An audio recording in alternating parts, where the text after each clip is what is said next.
To narrate the whole story of Aether Industry, I have with me the director, Mr. Rohan Desai. Rohan, pleasure to meet. Pleasure. It's a complete pleasure to visit the Aether capacity. I wanted to understand because you are a sole manufacturer and, of course, by volume, the largest manufacturer of a lot of products.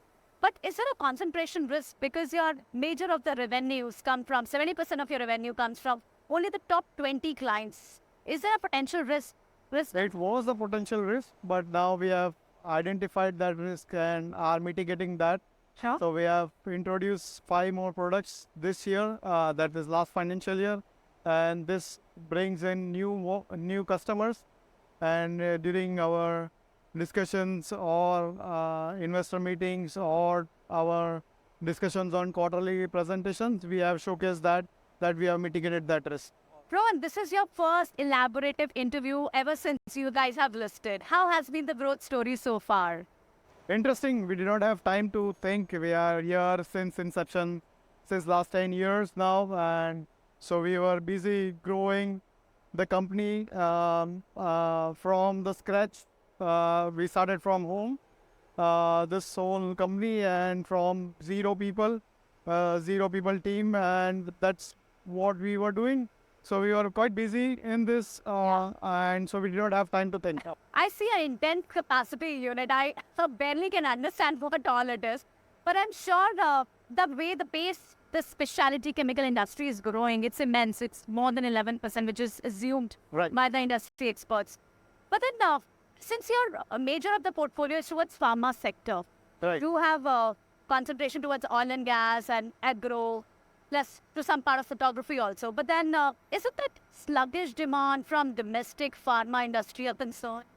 Yes, the overall pharma sector was having a demand constraint, and so to mitigate that risk, what we have is we have increased the portfolio of agro.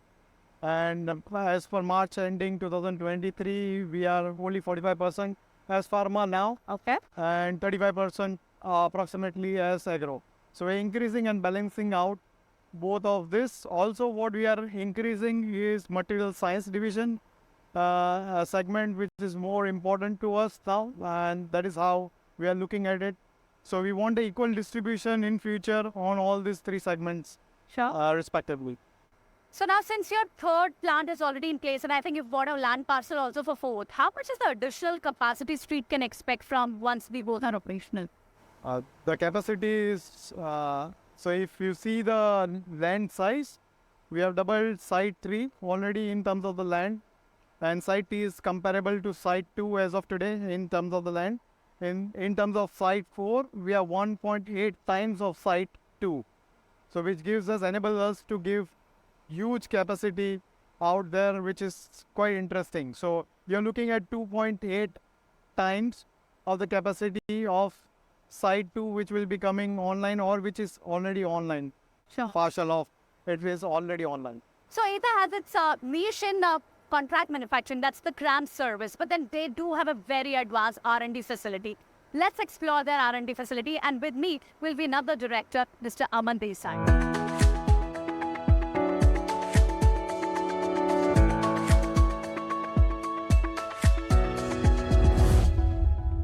Since we're talking about Aether Industries, major strength is its R&D capabilities. Now I have with me Dr. Aman Desai, who's a PhD in organic chemistry. Hi Aman, pleasure to have you on our show. Since we understand that you've got advanced R&D technology, and since you're trying to triple your R&D infra and capabilities, is that you're wanting to foray or maybe expand into different segments other than your core sectors? Yeah, basically, if you think about it, we have doubled our R&D last year and the pilot plant as well, and we have now plans to triple our R&D even further by the next 2 years, and we have those plans firmly in place.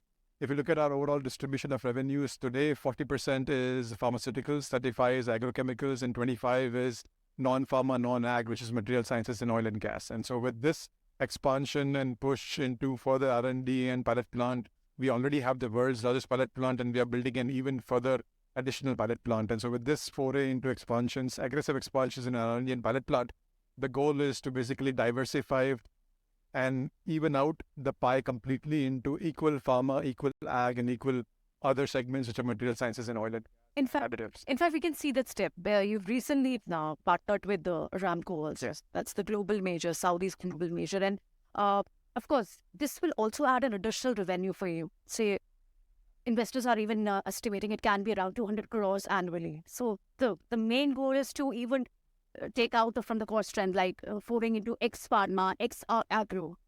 Yeah, the Saudi Aramco was a nice announcement that we did recently, about 2 months ago. We have been working with Saudi Aramco for the last 6 years now on the development of the technology and the process to make these new converged polyols, which are polymers which can contain potentially up to 40% by weight carbon dioxide. Okay. These are very sustainable polymers. And Saudi Aramco, as you know, is one of the biggest companies in Yes. the world. And so we are a technology partner for them. And this letter of intent is the first step towards the commercialization of this business. And so I would not like to comment on the size of the revenues that we Okay. generated because I don't think that's wise for me to do. But it's going to be a significant step ahead. And as I've been always saying in public forums, that we have been partnering now with the top technical echelons of multinational innovator companies across the industry spectrum, not just pharma or ag, but also these material sciences, oil and gas, and Saudi Aramco is one example. We also signed a deal with Otsuka recently in Japan, and that was in food additives business. We also signed a deal with Polaroid in Germany, which is into instant photography business. And so these are our forays, which have been in the works now for the last 5-6 years and aggressively expanding now into this world of material sciences, additives, oil and gas, and Saudi Aramco is a cornerstone of that. I'm sure. Rohan, I did had the pleasure to visit your entire facility, your R&D facility. It looks very interesting, but I'm sure it's a big part of expenditure also. And in fact, year on year, if we see that the trend is expanding only, your expense on R&D is increasing year on year. So how much part of the entire revenue goes on R&D only? Absolutely. So last fiscal year, our R&D spend was 6.6% vis-a-vis the overall revenues. This fiscal year, which ended right now, we spent about 7.5% of our overall revenues towards R&D spend, which is a significant R&D spend, including capex and working capital. But yeah, the goal is to Even talent. and talent as well. We have, I think, doubled our R&D strength over the last few years. We are now at 235 R&D scientists and engineers, which are highly educated PhD and masters and BChem engineers and scientists. As our revenues grow, the goal will be to keep this absolute percentage constant. And Okay. basically, essentially increasing the absolute quantum of R&D spend year on year at 7 to 8% of the company revenues. And so we already have a plans charted out for the next fiscal year in this R&D spend, which is an aggressive R&D expenditure, and we are very excited about R&D. R&D will always remain the focus and the forte of the company.